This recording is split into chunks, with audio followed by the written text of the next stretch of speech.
Welcome everyone. This is the Building 3D App session with Web AppBuilder.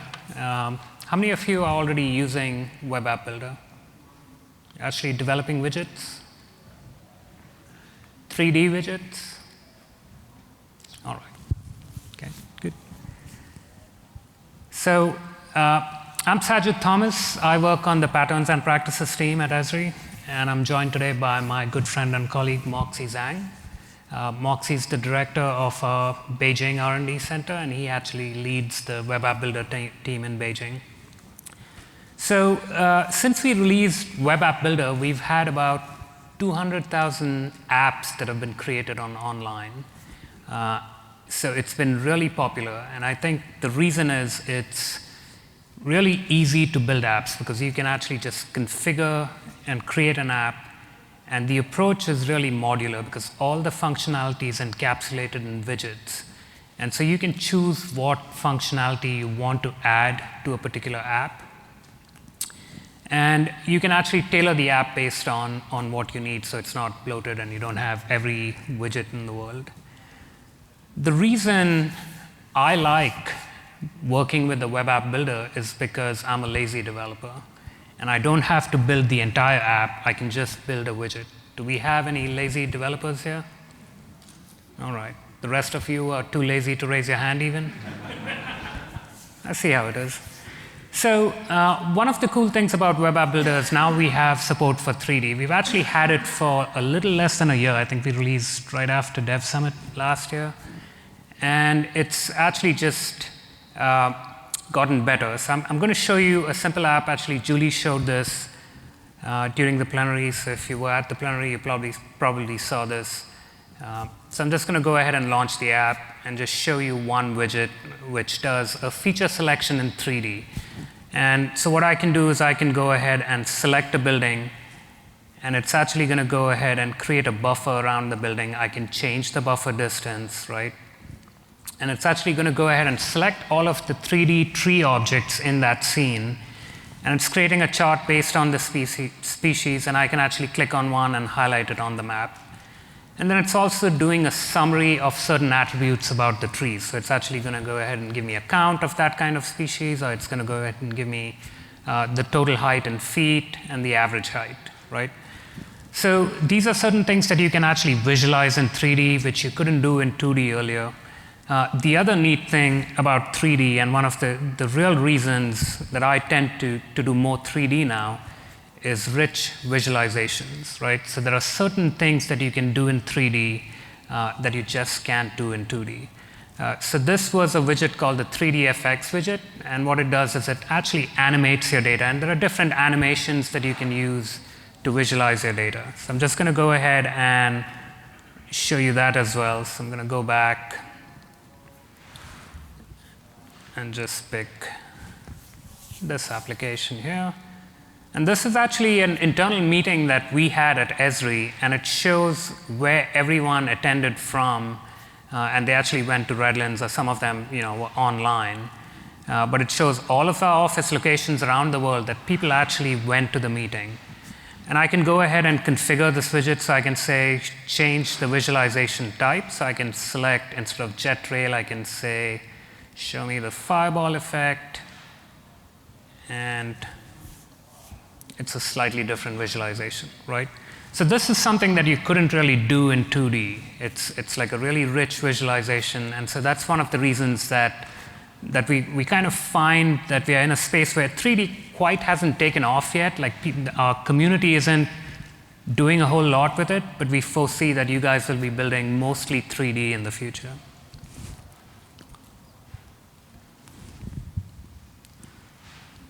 So from a developer standpoint, some of you are already working with the Web App Builder, so you're building 2D widgets. So what's entailed for those of you that haven't done it, you basically download the developer edition of Web App Builder. So this is a downloaded version that you run on your server or your laptop, and basically you're hosting the application. So it's not the ArcGIS online application. And then you can actually build custom widgets within that developer edition of Web App Builder, and you can actually use those widgets to configure and deploy apps from your computer, right? So before we actually get into building widgets or how you build widgets or how you structure things. I'm actually going to turn it over to Moxie to just go over the architecture of the Web App Builder.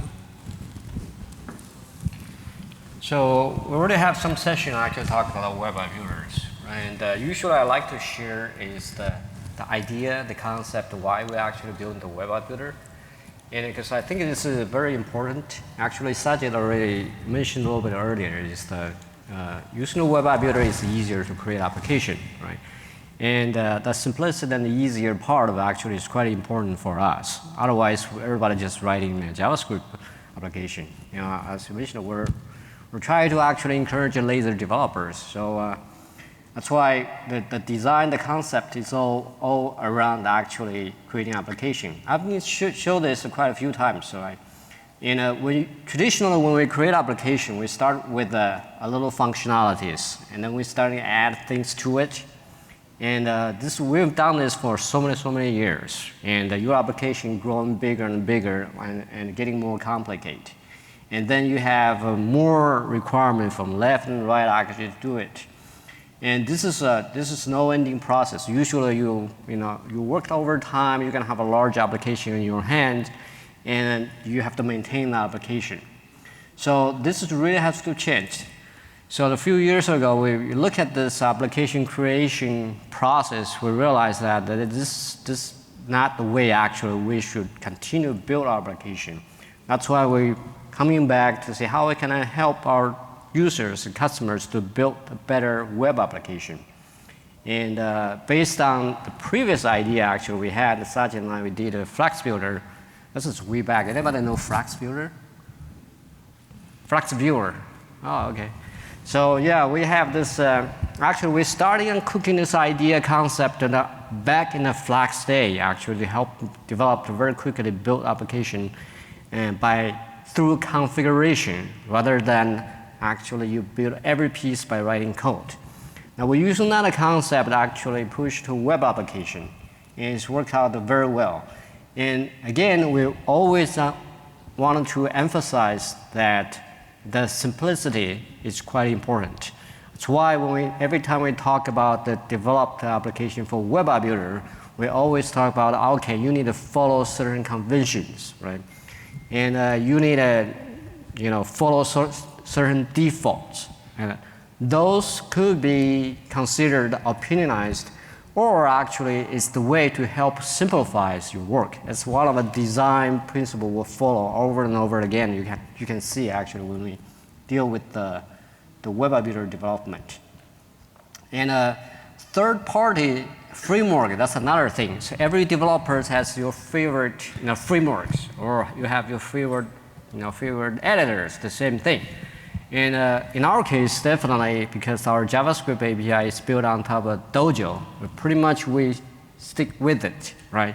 And you can have a different opinion about it, but the idea is that we don't want you to learn actual frameworks to start just writing a simple widget. So we try to avoid introduce too many frameworks. Doesn't matter how cool it is. Right now we stick with Dojo, so that once you learned how to do Dojo and the Esri's JavaScript API, you should be able to just follow some convention and can very quickly start doing the widget development for Web App Builder. So that's the whole idea behind it. And again, to summarize that, programming versus configuration, really it's down to this slides, right? And we have a GUI builder environment to help you navigate through to pick and choose functionality, widgets. And then all those configuration were built into the configuration file. Actually, Sajit can show you. And the functionality piece is not by writing a whole bunch of code to put in there. Rather, you pick and choose the widgets. Right? And as a developer, you actually can write widgets, but as the application creator, you just pick the widgets, put into a configuration file, put into the configuration environment, and you pick the themes. Theme is the look and feel and the user experience of your application. And behind the scene, we have this, we call it stem apps, and bind them all together, then you have a web app. One thing you need to know is that right now, JavaScript API, we have the 3x and the 4x. You already know that. 3x is the 2D in a JavaScript API. 4x, more focused on 4D, 3D, and also include 2D functionalities. We're in a kind of a evolving path. So behind the scene, the Web AppBuilder actually supporting 2 SDK. And today we focus on 3D application development. And the 2 SDK work kind of a transparent. Once you start say, I want to create a 3D application, and we're going to package the whole 4x SDK behind your application. And so that you don't have to decide, okay, I want to pick this SDK, that SDK. That's for configuration. And when Sajit can start show you how to actually develop the 3D application, which actually is around the 4x. And inside the Web AppBuilder really is there's the guts of the Web AppBuilder. And we have different components inside this. And also the idea is a separate functionality even inside the Web AppBuilder, so that if you are good developers, you want to do something about it, get into the Web AppBuilder and do something, you don't have to mess around on all this code. Rather, you can take the part actually you wanted to modify, enhance, and just done it, and there's no impact to other part of application. It's all modularized, even internal. We do have actually partners actually did a lot of work inside the Web AppBuilder to enhance whatever the work they want doing it. Only because we have this inside architecture to support that deep customization. And the theme actually recurring is that we don't want you getting too much we want to get into the detailed line-by-line code development to change anything. Rather, give you modularized kind of a component to work with. And I think I leave Sajit to start talking about the widgets, the part. Yeah. And for developers, really, and there's 2 aspects of actually you involve writing code. That's why I mentioned earlier, you're not going to writing everything from scratch, right? And rather, you work to creating widgets. Now, widgets really just a piece of code bundled together with a certain filter structure. Actually, Sajit is going to show you that. And it's really just HTML, JavaScript, CSS, application development. But there are some conventions you want to follow to actually to make as a widget of Web AppBuilders. And out of box, we already give you a whole bunch of functionality from base widget, which covers NLS, the localization aspect of it, and help you to add a configuration UI setting page, and help you, easier to access the internal data structure like a map or some configuration elements. So all actually come with the widget environment. You don't have to write in code, rather just refers to it. And the same goes to the theme. Rather, the theme covers some development work like writing panels, and also involve design works like the look and feels and user experience, all that. And in 3D environment, right, and it's similar to 2D. In 2D, you deal with the web app, but 3D, you deal with the web scene. Right? And 2D, usually, we want to look at 2D, 3D in kind of 2 types of visualization. One is that we visualize the physical objects, right? Like Kevin or some other folks, they have the trees, they have buildings.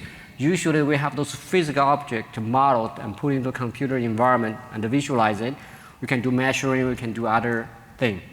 There's another aspect of the 3D, actually, Sajit is going to show you as well, is to visualize data.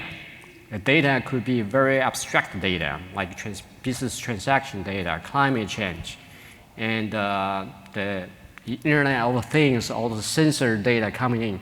That's another big part of it. Actually, it's a more important part of visualization we want to do, rather than just visualize actual physical objects. Right? So there's really 2 parts of it. And later on, Sajit is going to show you actually 2 sides of the 3D story.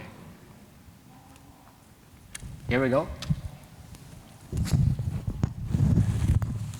So some of you are familiar with building 2D widgets, and I'm just going to walk you through the basic steps of building 3D widgets. It's slightly, I mean, the steps are identical. The only difference, like Moxie pointed out, is when you're doing 2D work, you're actually working with our 3x JavaScript API. When you're doing 3D work, you're actually working with our 4x JavaScript API. And what's more fun than having to memorize two different versions of API? So the basic steps are you're actually going to download the Web AppBuilder. You're going to connect to your portal or ArcGIS Online org, and you actually register your Web AppBuilder application. So most of you have built 2D widgets, so you've already done this. You create an application, you get an app ID, you register it, and then when you start building a widget, you're now actually working with the STEM 3D folder, right? So the STEM app is basically just the app itself. It's kind of like the player, and you have a STEM app for 2D, and you have a STEM 3D app for the 3D.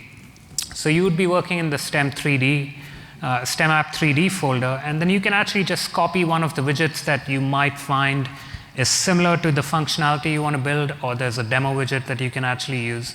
And you take that widget and drop it into the widgets folder of the STEM app 3D directory, right?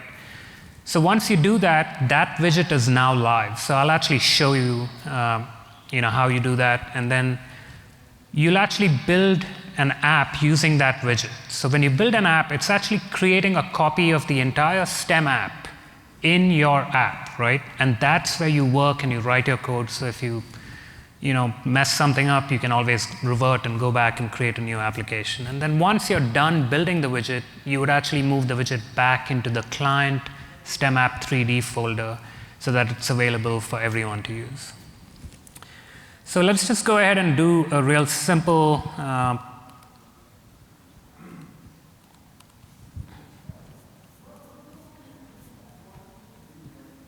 just going to go ahead and open Sublime. Hopefully you guys can read the font in the back over there. Can you guys read the font? Okay. So here's my Web AppBuilder folder.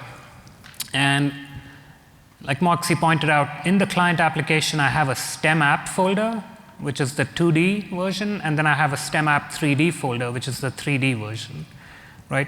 So I'm just going to go in here, and in here we have the widgets folder, and then I have some sample widgets. I have this demo widget, so I'm just going to go ahead and copy it.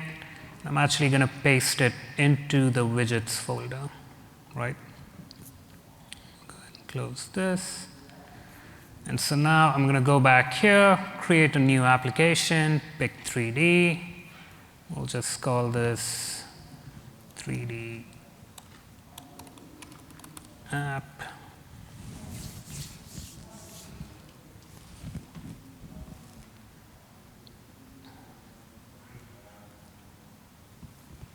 I'm just going to go ahead and pick a theme, pick a color. And I'm actually going to go ahead and maybe select a scene. So let's pick the World Bank data. And I'm actually going to go ahead and configure my widgets. And when I go to add widgets, oh, didn't show up.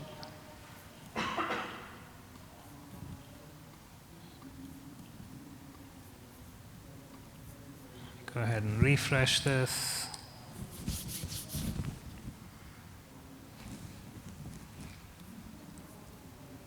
Let's try that again. Still didn't show up. You shouldn't have to. There's actually a script that reads changes in the folder. So, but we might as well try that as well.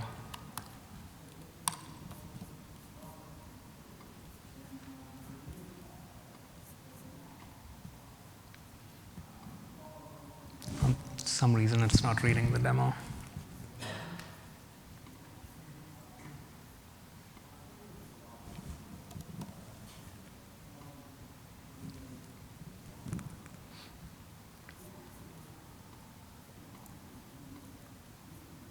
There you go.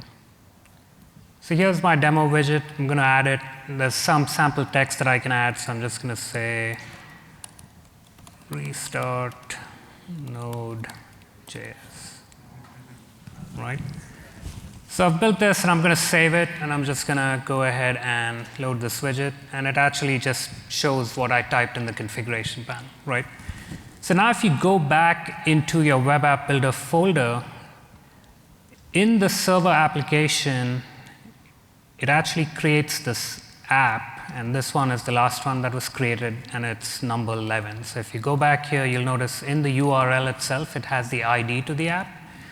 So now I actually have a copy of the stem app with all of the widgets that I've configured, and then this is where I would go in and work on the demo widget, right? So I'd go in here, here's my files that I'm going to work with, and I'm actually going to go ahead and make changes over there. Now, once I'm done with the widget and I'm actually happy with how it works, I would copy the same demo widget back into the widgets folder under the client folder so that it's now available for everybody to configure. And we can look into that a little bit. So when you copy a widget, there's a certain widget convention that we follow, right? So in the STEM app 3D, there's the widgets folder. That's where all the widgets are available. And then you have your widget within that widget. Within your widget, you'll typically find there's a folder for all of your CSS files. There's a folder for all of your images and assets. There's a folder for all of your localization files. So if you were building a widget that needs to be localized and for different languages, that's where you would put all of your localization files. Then there's a setting folder, and that's where all of the configuration aspects of your widget go. So if you wanted the user to be able to select a layer from the scene or choose a color, all of that is defined within the setting folder itself. Then we have two files. The config.json is actually the parameters that the user is going to configure in the widget. And then the manifest.json is what registers that widget with the STEM app.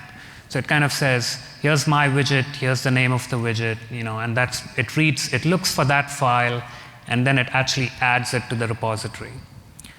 The two main files that you're actually going to work with are widget.html and widget.js. So for those of you that have done 2D widgets, it's similar. You're doing the exact same thing. Widget.html is actually the markup, and then widget.js is all of the JavaScript code behind that. So just like in the 2D version, every widget extends the base widget, right? So the base widget is this class that actually knows how to communicate with every other part of the application. So every widget that you create essentially extends the base widget. And then the base widget actually gives you certain functionality that you don't have to write yourself. So things like the application properties, the application configuration, right? The widget configuration, the scene view itself. So just like in 2D, you had the map, and you got access to the map through the base widget. In 3D, you get access to the scene, and you're always working with the scene. The other thing that the base widget provides, it actually provides widget state. So you could go in and say, you would know what state the widget is in, whether it's open, closed, minimized, And then events are available through the base widget. So you don't actually have to write your own event handlers. You can just use the events from the base widget. And finally, the last thing, if you are building a widget that needs to communicate with other widgets. So let's say you have a widget where you click on the map and it gives you certain information, and then you select something, and it sends information to another widget that creates a pie chart. That widget communication is also provided through the base widget. So what do you have to do, right? So the base widget is already built. You don't have to write any code over there. In your widget, you're actually responsible for building the widget UI, right? That's what gets exposed to the end user. You're actually also responsible for building the widget config file. If you want to style the widget, you're responsible for that, the localization, and then all of your business logic. So in the example where I showed you where you select a building, do the buffer, select the trees near the building, all of that business logic is what you're responsible for, and you would write in your widget.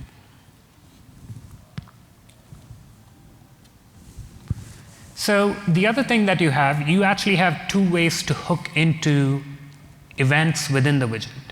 So every widget is essentially a Dojo digit, right? So everyone knows what a Dojo digit is? No? So Dojo has these modules which are actually widgets, and they have a certain life cycle. So there's a post-create event and there's a startup event, and it goes through the entire life cycle. So you could actually override those events in your widget. So a good example is, let's say after the widget is opened, you want to show a message based on the date and time, right? So if it is morning, you want to say good morning, or if it's evening, you want to say good evening. And that would happen in the post-create event of the digit lifecycle. So it's already been created, and then after it's done, you would display a message. So that's actually happening at the Dojo level, right? So it's within the digit. Now within your widget, you also have events. So you have events like on open, or on sign-in, or publish data. So like I said, if you wanted to send data from one widget to another, and you could actually write business logic within those events as well.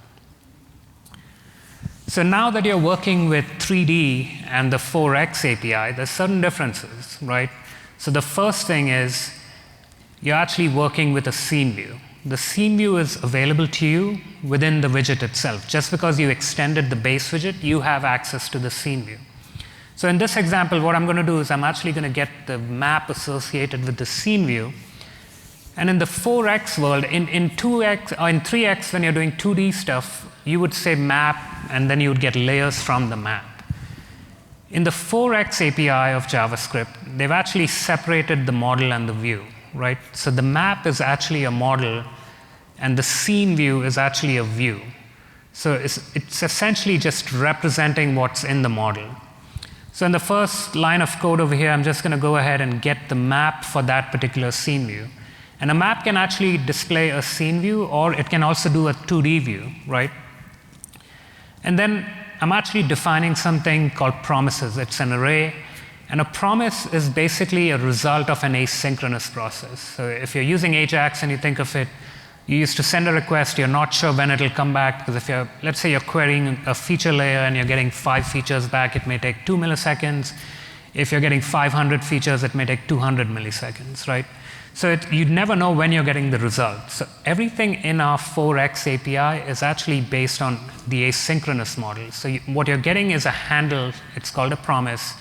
And what it's saying is, when the promise is fulfilled, which means when I get the results back, you will be notified that it's been fulfilled, right? So in this case, what I'm doing is I'm actually going to go ahead and loop through all the layers in the map. And I'm going to say set up a promise for each of the layers, because it may happen asynchronously. I may get one layer before the other, depending on where the layer data source is. And then I'm actually using a Dojo class called all, which says when all of the promises are fulfilled, go ahead and do this. And that's when I can go ahead and do something with the layer. So this is a big difference between how you've been working in the 2D world with the 3X API versus the 3D world with the 4X API. Another thing about 3D is you're not actually changing the map extent. Like in 2D, you're always saying map.extent or setExtent, and you'd give it coordinates or center at or zoom to, things like that. In 3D, the world stays in the same position, but the camera is what you keep moving to get the desired map extent, right? So in this case, I've just got a scene view at the top. Just like you do a map, you've defined what map you want to use, and then what div you render the view in. Then I'm defining a position or a point. It's got an X, Y, and Z and a spatial reference, so you're used to that. And then I'm actually creating a camera object. I'm setting the position of the camera object, and I'm telling the view to go to that camera position, right? So I'm actually moving the camera around and saying, okay, now show me this part of the world. So what's interesting about the camera is not only do you have coordinates, you can actually have heading and tilt and scale. So there's other properties because you could look at it in 3D. So this is another thing that you're going to have to get used to as to how you navigate your view. The good thing about the goTo method in the API is that it actually takes a whole different set of objects. So you can send it geometries, you can send it graphics, you can send it extents, you can send it a camera, right? So I'm going to touch on 3dFX. This is what we use to build a 3dFX widget. This is kind of like a rendering API within the 3D Web App Builder. It's actually available. You can use it. It goes down into low-level WebGL code. Anyone writes WebGL code here? So it's not easy, right? It's fairly complicated, but what we've done is we've actually packaged the library as part of the STEM app, so you can leverage that same library without having to learn WebGL, right? So what it does is it works with the operational layers in your scene, and then the library is packaged with it, and you get to configure which layers you want to use and what kind of visualization you want to create with that library. So the pattern for using it is you create something called an FX layer. So this is a layer that's in the Web App Builder itself. So you're going to say, create an FX layer, and it's got certain properties. It's got a URL property to point to where the data is. You can set the visibility. You can choose what kind of visualization it is. And then you can actually say, use these fields to actually render the visualization. It's also got some methods like start animation, pause animation, show label, hide label, and switch visualization field. So once you've instantiated the FX layer, you just add it to your map, just like you add any other layer to the map. And then because the scene view is a view of the map model, it would render that visualization for you, right? So let's go ahead and just walk through that process. I'm going to go in here and create. I can just use this one. Let's use this one.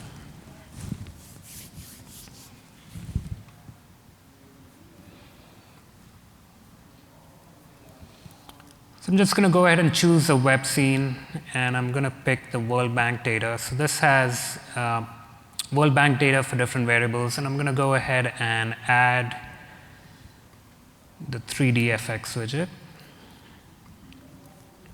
And now over here, you'll notice it's got all of these different visualization types. So I'm just going to pick point extrusion, and the layer I want to use is World Bank data. And let's say I want to use the country name as the display field, and I want to add a few visualizations. So I want to say I want to show population. I want to show inflation.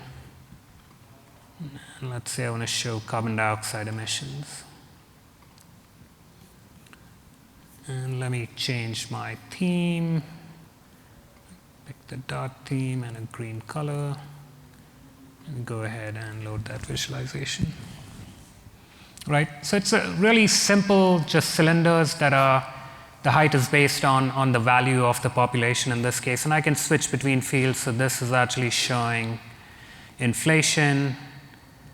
And I can spin it around so I can see it, or I can pick one in the chart over here, and it'll actually zoom to that, right? So it's a really simple visualization, but all of these are available to you. And the plan is that we would keep adding visualization types to this library.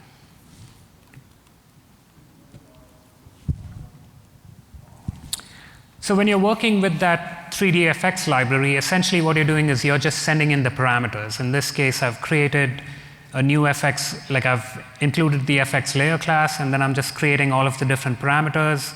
Visible is true, borders is false. I want the animation to repeat 5 times. The animation interval is 3 seconds. The shape type is cylinder. I could do cube, I could do pyramids. And then I'm setting the width and height. These are things that you would typically expose to the end user to configure so that they could change how it looks. And then I'm actually setting a transparency, a bottom color, and a top color. So once I have those parameters, I'm going to instantiate a new FX layer, pass in those parameters, and then just go ahead and add that to the map, right? So in the last line, I'm just saying, go ahead and get the map for that scene view, and then add that FX layer to the map. So it's literally that simple to create those animations. So this is probably my favorite part of the presentation. This is what we are looking to do in the in the future. These are apps that they're ideas and concepts. We've kind of built prototypes, but they're not in Web AppBuilder yet. And one of the things that we're looking into is, does it make sense to make some of these widgets and that people can use and configure? So I'm just going to go ahead and show you some of these applications with the caveat that not all of this is going to be in Web AppBuilder. If we find that people think it's going to be useful, we're going to try and include it. Sometimes it may or may not make sense to do it. I call it making apps great again. And when the time comes, we may provide alternative widgets. But I think most of you are used to that concept by now.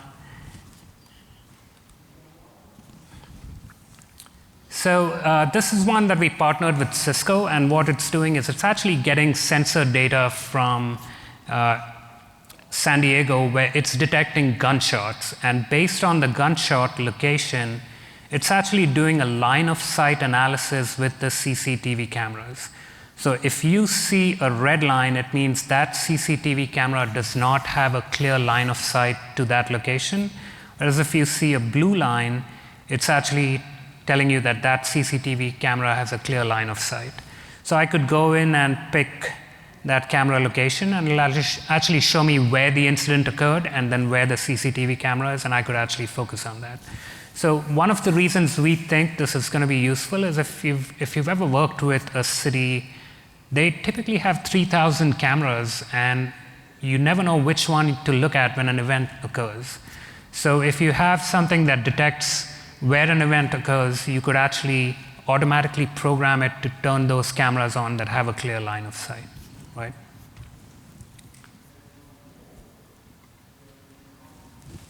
This is actually an app that we built for New York City, and what it does is it works with the ArcGIS collectors. So this is after a storm, they used ArcGIS collector to go out in the field and actually do building inspections. So they use collector and go in and do building inspections.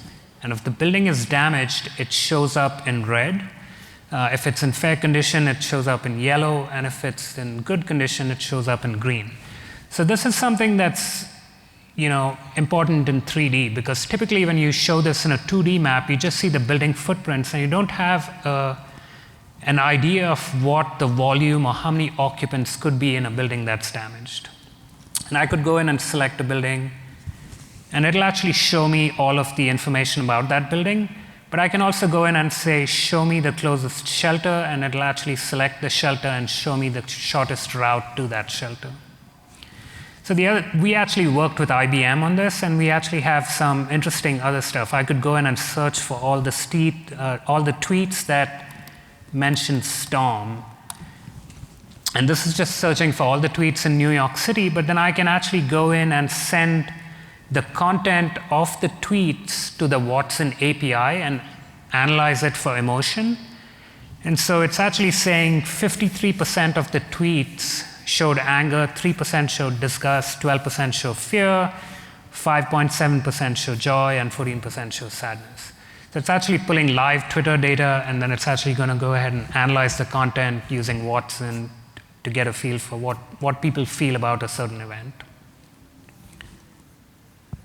So one of the other things that we've been working on is space-time cube visualization. So you've probably been to some of the other sessions where they're doing these big data analysis, and they have billions and billions of records, and they go ahead and analyze it, and then they aggregate it. So this is actually cell phone data that's been aggregated, and we actually wanted to build a simple way to visualize the data.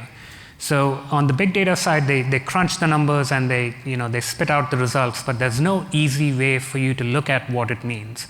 So this one is looking at cell phone aggregations, again in New York City, and I've just got squares or cubes. And as I move the time slider, it'll actually show me how the numbers change. But I can also switch the shape, so I can say, show it to me as triangles, or show it to me as hex bins, or show it to me as cylinders. And then finally, I can actually do a 3D heat map, or we call it a heat mesh, where I can see how it changes over time, right?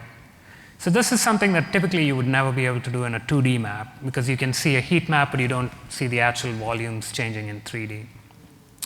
So one of the other requests they had was, can we actually show it as a stack so you see a cumulative total? So this is where I'm going to switch and just zoom in to Lower Manhattan a little bit. And now it'll actually stack the cubes so I can look at what it looks like over time. And then I could actually spin it.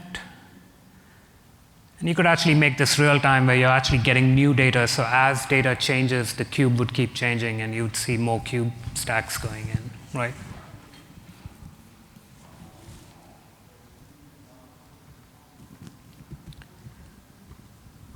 And then the last example I wanted to show you is actually, this is a live app that we have deployed for New York City. It's showing, it's part of their Vision Zero plan. Vision Zero, if you don't know, is the concept of not having any injuries or fatalities based on traffic accidents. So it's actually pulling live data from New York City to show traffic conditions. So I could go in and expand this card and see where traffic is moving at 2 miles per hour or 1 mile per hour. Right. And it's actually showing that the points that are animated along the highways or the major roads are based on the current speed that we're getting from that data feed. I could also go in and look at live traffic cameras. So I could go in and say, show me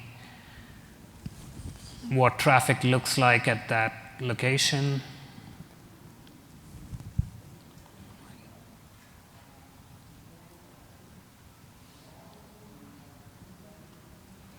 And then I have accident information itself. I have all of the collisions. I have where pedestrians were injured or killed.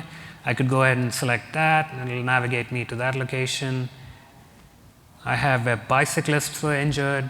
And then I have things like air quality index. So I could go in and see what the particles in the air, what the count is right now. Or I could look at current weather and a 3-day forecast of what the weather looks like. So basically, it's pulling in all these different data feeds. Some of them are live from New York City. Some are from other APIs, like the weather is from Weather Online. But you could pull it all into one app or even one widget. In this case, it's all just one widget that's pulling all of that data in. So like I said, we're going to try and put some of these as widgets in the Web App Builder. If you feel you could use some of these, let us know, and we'll try and prioritize those. From a resource standpoint, we have great documentation. There's documentation on the online version of Web App Builder as well as the developer edition. We also have a great GeoNet community. I think some of you are already part of it and contributing quite a bit. And then finally, there's a few live training seminars that you could actually go and check out, and you could actually see if you're just getting started, you could watch these to go ahead and get started on that. Finally, if you want to take the survey, it's part of the Events app. I think you've probably seen the slide in all the other sessions that you attended. If you don't have the Events app, you can download it and just search for the Building 3D app session, and you can go ahead and rate it. It will help us improve and change our content based on what you'd like to see next year. And with that, we'll open it up for questions. Go ahead. I have a question for you guys and maybe everybody. It just occurred to me, this may be a dumb question. Is there plans for having 3D buildings as like an Esri base map? Because we have really good building data. We have LiDAR, we have the DSM, we have the 3D building models, and I suspect many other cities do too. Is there any thought as to maybe Esri sucking that up as the communities of 100 base maps, and maybe at some point having that, on ArcGIS online? So it's probably a question that I can't answer or shouldn't answer, but I think there has been talk about trying to build that layer. I don't know where we are in the process of that, but I can check with our content team. Our content team's the one that manages all of our base maps and the Living Atlas content. 3D enable the community base map. Yeah, 3Dify the community base map. We also have trees with the height. A lot of cities, we have trees. I think buildings would be the best starting point, but I think a lot of cities have trees. We have cell towers too. There's Going to talk about 3D Living Atlas. Yeah, like a 3D apples, yeah. 'Cause we have a lot of 3D stuff. So there has been talk about it. We don't know where they are in the stage with planning and execution, but we can find out. We can certainly find out. Anybody else? Plenty of time. Good. Is the heat mesh that you demonstrated, that's not currently available in the API? It's not currently available in the API. So I think what we'll do is we'll try and add it to the 3DFX library so that it's available and you can just use it.